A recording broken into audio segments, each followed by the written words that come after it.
Asia cup ঘিরে টাইগাররা ঘাম ঝরাচ্ছে, বেশ স্কিলের সাথে প্রাধান্য পাচ্ছে ক্রিকেটারদের ফিটনেস। অস্ট্রেলিয়া সফরে ট্রফি জিততে চান বাংলাদেশের দলের কাপ্তান, পারফর্ম করে জাতীয় দলে ফিরতে চান নুরুল হাসান সোহান। অনূর্ধ্ব-20 নারী এশিয়ান কাপ বাছাইয়ে বাংলাদেশের শুভ সূচনা, লাওসের বিপক্ষে জোড়া গোল করলেন সাগরিকা। খেলার মাঠে খেলতে দেয়া নিয়ে বিস্ময়কর গড়িমসি, অদ্ভুত কাণ্ডে আলোচনায় দিনাজপুরের ডিসি। হংকং, শ্রীলঙ্কা আর আফগানিস্তান সাবধান, মাঠে নেমে পড়েছে টাইগাররা। এশিয়া কাপে গ্রুপ পর্বের প্রতিপক্ষদের উড়িয়ে দিতে মাথার ঘাম পায়ে ফেলছে ইমন, শামীম, জাকেররা। ক্রিকেটাররা জানে সেপ্টেম্বরে আরব আমিরাতে তাপমাত্রা থাকবে চরম গরম, ওই কন্ডিশনে স্কিলের সাথে পরীক্ষাটা হবে ফিটনেসেরও। বুধবার মিরপুরে ফিটনেস ট্রেনিং কেমন ছিল তাই জানাচ্ছেন ফিনিশার শামীম, এন্টারটেইনার, 4 ছক্কায় সবাইকে মন্ত্রমুগ্ধ করা পাওয়ার হিটার, প্র্যাকটিসেও সতীর্থদের আনন্দ দেন, মাতিয়ে রাখেন। The real team man. অনেকেই বলে যে যত ফিট 22 গজে তত হিট। লক্ষ্য এশিয়া কাপ রাঙানো। মাঠের অনুশীলনে ফিরেছেন টি-20 ক্রিকেটাররা। লঙ্কায় সিরিজ জয়, পাকিস্তানকে এই মাঠে নাস্তানাবুদ। টানা খেলা আর জোড়া সাফল্যের পর 12 দিনের ছুটি শেষে ফিটনেস ট্রেনিংয়ে টাইগাররা। ট্রেনার নাথান কেলির ক্লাসে ঘাম ঝরিয়ে ক্লান্ত ওরা। বড় অ্যাসাইনমেন্টের আগে সবাইকে আরও ফিট করার মিশনে টাইগার টিম ম্যানেজমেন্ট। যদিও প্রথম দিনের ট্রেনিংয়ে দেখা যায়নি কাপ্তান লিটন সহ তাসকিন, মিরাজ, হৃদয় ও রিশাদকে শান্ত আর সৌম্য স্পটলাইটে। গুঞ্জন আছে নাইম শেখের জায়গায় টি-20 স্কোয়াডে ফিরতে পারেন সৌম্য কিংবা শান্তর মধ্যে যে কেউ। মিরপুরের শেরেবাংলায় সপ্তাহখানেক চলবে ক্রিকেটারদের ফিটনেস ট্রেনিং। ছুটি কাটিয়ে কোচিং ইউনিটের সদস্যরা ফিরলে 11 কিংবা 12 আগস্টের দিকে শুরু হতে পারে ব্যাট বলের অনুশীলন। চলতি বছরে টি-20তে ছক্কার সেঞ্চুরি হাঁকিয়েছে টিম বাংলাদেশ। ইমন, তামিম, শামীম, জাকেরদের আরও ঝানু করতেই 10 আগস্ট ঢাকায় আসছেন পাওয়ার হিটিং কোচ জুলিয়ান উড। 3 সপ্তাহের চুক্তি। নিশ্চিত করেই বলা যায় উডের দীক্ষা নিতে মুখিয়ে টাইগার উইলোবাজরা। একটু ফাইন টিউনিং হয়তো বাংলার ব্যাটারদের এগিয়ে দেবে কয়েক ধাপ।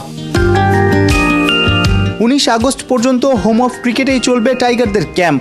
শেষ দিনে ক্রিকেটারদের সঙ্গে বসার কথা বোর্ড সভাপতি আমিনুল ইসলাম বুলবুলের। 20 তারিখ টিম বাংলাদেশ চলে যাবে সিলেটে। বলা যায় এশিয়া কাপের জন্য আসল প্রস্তুতিটা লিটনরা সারবে চায়ের শহরেই। নেদারল্যান্ডসের বিপক্ষে 3 ম্যাচ খেলেই চলে যাবে মরুর বুকে এশিয়া কাপ মাতাতে। শিখতে নয়, ট্রফি জিততেই অস্ট্রেলিয়া যাচ্ছে বাংলাদেশের দল। কাপ্তান নুরুল হাসান সোহান বলছেন টি-20 টুর্নামেন্টে হবে কঠিন প্রতিদ্বন্দ্বিতা। পারফর্ম করেই জাতীয় দলে ফেরার লক্ষ্য এই উইকেট কিপার ব্যাটারের। পরিষ্কার করেছেন লঙ্কা সিরিজের সময় গ্লোবাল সুপার লিগে তার যাওয়ার কারণ। বাসায় পড়ে থাকার থেকে গ্লোবাল খেলা ভালো। বিসিবি থেকে বিপিএল ফ্র্যাঞ্চাইজির ক্ষমতা বেশি। জাতীয় দলকে উপেক্ষা করে সোহানকে গ্লোবাল সুপার লিগে নিয়ে গিয়েছিল রংপুর রাইডার্স। মাসখানেক আগে এই ধরনের কথা কিংবা গল্প সয়লাভ হয়ে গিয়েছিল সোশ্যাল প্ল্যাটফর্মে। শ্রীলঙ্কা সিরিজের স্কোয়াডে সোহানকে রাখতে কি বারণ করেছিল রংপুর ম্যানেজমেন্ট, নাকি জাতীয় দলের নির্বাচকরা এই উইকেট কিপার ব্যাটারকে যোগ্যই মনে করেনি? আমার ফার্স্ট প্রায়োরিটি গ্লোবাল টি-20 ছিল না, এবং গ্লোবাল টি-20-র জন্য আমি ন্যাশনাল টিমে ছিলাম না, এরকম কোনো কিছু ছিল না। আমি চিটাগাং ক্যাম্পে ছিলাম, এবং যখন শ্রীলঙ্কা সিরিজ থেকে বাদ পড়েছি তখন এসে আমি ফাঁকা ছিলাম। বাসায় পড়ে থাকার থেকে গ্লোবাল খেলা ভালো, সেই জন্যই তখন এটা নিয়ে চিন্তা করেছি। বাট আমার কাছে মনে হয় না দুইটা, অনেক সময় আমি শুনেছি এরকম কথা, এরকম কোনো কথা আমার না সিলেক্টরদের সাথে হয়েছে, না টিম ম্যানেজমেন্টের সাথে হয়েছে, না রংপুর টিম ম্যানেজমেন্টের সাথে আমার এটা নিয়ে কোনো কথা হয়েছে।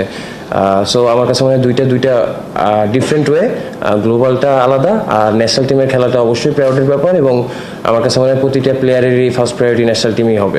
আক্ষেপ দূরে ঠেলে নয়া অ্যাসাইনমেন্টে নজর সোহানের। ঘরোয়া ক্রিকেটের রেগুলার পারফর্মার এ দলের কাপ্তানের দায়িত্বে। অস্ট্রেলিয়ার ডারউইনে ওরা মাতাবে টপ এন্ড টি-20 টুর্নামেন্ট। বিগ ব্যাশের একাধিক ফ্র্যাঞ্চাইজির সঙ্গে পাকিস্তান ও নেপাল দল। গেলবার আকবররা রানার্স আপ হয়। এবার সোহানরা কি ট্রফি জিতে ফিরবে? অনেকগুলো ভালো টিম আছে, পাকিস্তানি টিম আছে, নেপাল মনে হয় ন্যাশনাল টিম আছে, এবং ওইখানকার যে টিমগুলো আছে ওইগুলো আমরা যাওয়ার পর হয়তো স্টাডি করার অপরচুনিটি পাবো। বাট আমার কাছে মনে হয় সব টিমগুলোই ভালো টিম, এবং কম্পিটিটিভ একটা টুর্নামেন্ট হবে। অবশ্যই আমার কাছে মনে হয় যে এই কন্ডিশনে আমাদের জন্য একটা ভালো অপরচুনিটি ভালো করার মেন লক্ষ্য হওয়া উচিত। যেহেতু একটা টুর্নামেন্ট খেলতে যাচ্ছি, ফাইনাল খেলবো, এবং আমার কাছে মনে হয় যে প্রতিটা প্লেয়ার এবং যারা আমাদের সাথে টিম ম্যানেজমেন্ট আছে সবারই লক্ষ্য ট্রফির দিকে। নির্বাচকদের নজর রবে অস্ট্রেলিয়ার এই আসরে। কাপ্তান সোহান জানেন মুনশিয়ানা দেখালেই ডাক পড়তে পারে এশিয়া কাপের জন্যে। দেশের ক্রিকেটের পাইপলাইনকে সুরক্ষিত করার মিশনে আয়োজিত টুর্নামেন্টে ইয়াং টাইগার চ্যালেঞ্জ ট্রফি নিয়ে বেশ সন্তুষ্ট বিসিবি, এমনটাই জানিয়েছেন সাবেক ক্রিকেটার হাবিবুল বাশার। এই টুর্নামেন্টে বিসিবির মোকাবেলা করা চ্যালেঞ্জ, নতুন উদ্যোগ এবং ফিউচার প্ল্যান নিয়েও কথা বলেছেন বোর্ডের গেম ডেভেলপমেন্ট কমিটির এই হেড অফ অপারেশনস। বিস্তারিত থাকছে। এটা মূল উদ্দেশ্য তো অবশ্যই রুট লেভেলের ক্রিকেটটা ছড়িয়ে দেওয়া, রুট লেভেলের খেলাটা আরও বেশি করা, সেটা নিয়েই কিন্তু আমরা কাজ করছি।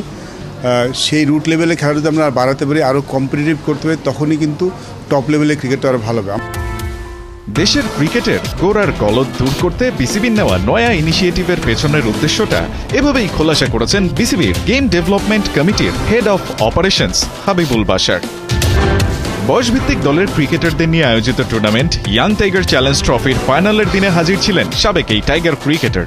সেখানেই দেশের ক্রিকেটের পাইপলাইন সুরক্ষিত করার লক্ষ্যে আয়োজিত এই টুর্নামেন্টে নতুন কোনো কিছু যোগ করা হয়েছে কিনা দিয়েছেন সে প্রশ্নের উত্তরও। এই প্রজেক্টে যেইটা আমরা একটা বাড়তি যোগ করেছিলাম, যেখানে মোহাম্মদ রফিকের মধ্যে খেলোয়াড় এসছেন, জাভেদ ওমর এসছেন, আমাদের শাহেদ মাহমুদ লেগ স্পিনার হিসেবে কাজ করেছেন। আমরা একটা এক্সট্রা হ্যান্ড নিয়েছি, যারা আসলে পুরো টুর্নামেন্টটা খেলোয়াড়দের সাথে কথা বলেছেন, কোচেসদের সাথে কথা বলেছেন এবং তাদের ফিডব্যাকটা আমাদের দিচ্ছেন। সেটা কিন্তু আগে কখন হয় নতুন করে।